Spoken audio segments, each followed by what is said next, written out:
আজ একটু skin care করা যাক। আমার স্কিনটা বেশ অয়েলি হয়ে গেছে, তাই ভাবলাম ঘরোয়া পদ্ধতিতে কি করে ট্যান রিমুভ করব আর স্ক্রাব করব আর স্কিনের অয়েলিনেসটাও কমাবো সেটাই তোমাদের সাথে শেয়ার করি।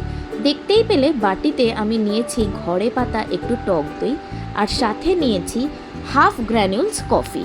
কফিটা নিয়েছি তার কারণ হচ্ছে একটুখানি স্ক্রাব করতে ওটাই হেল্প করবে।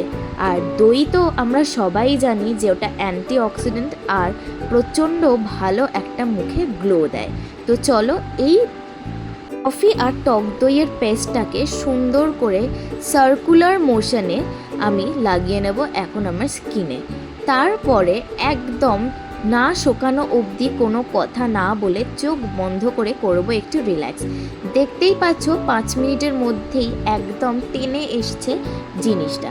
এখন আমি করব স্নানও, আর স্নান করবার সময় আমি ইউজ করব এই স্পা এসেন্সের শ্যাম্পুটা। স্নান করা আমার হয়ে গেছে, আর দেখতেই পাচ্ছ আমার স্কিনটা বেশ ভালোই গ্লো করছে, আর অয়েলিনেসটাও অনেকটা কমে গেছে, ট্যানটাও কিন্তু রিমুভ হয়েছে।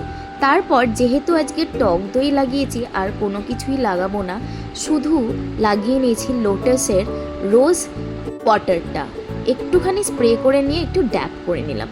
তারপর করে নিলাম আমি চেঞ্জ, আর লাগিয়ে নিচ্ছি অল্প একটু কাজল।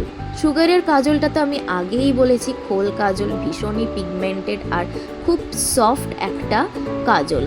তারপর আমি একদম চুল ভালো করে ড্রাই করে নিয়েছি, সোক করে নিয়েছি। ড্রায়ারটা আমি খুব একটা চুলে ইউজ করি না, তার কারণ চুলটা বেশ রাফ হয়ে যায়। তারপর লাগিয়ে নিলাম কেয়া শেটের একটু লিকুইড সিঁদুর, তারপর একটুখানি লাগিয়ে নিচ্ছিলাম হাতের নোয়াতে। আর সমস্ত কিছু শেষে যদি না ভালো স্মেল একটু অ্যাড করা যায় তাহলে কি আর চলে। ফ্রান্স অ্যান্ড বিয়ন্ডের ব্লুম বলে যে পারফিউমটা আছে সেটা একটুখানি স্প্রে করে নিলাম। এটাই ছিল আজকের সিম্পল আর হোম রেমেডিতে স্কিন কেয়ার করার একটা ছোট্ট ভিডিও তোমাদের জন্য। ভালো লাগলে সাবস্ক্রাইব।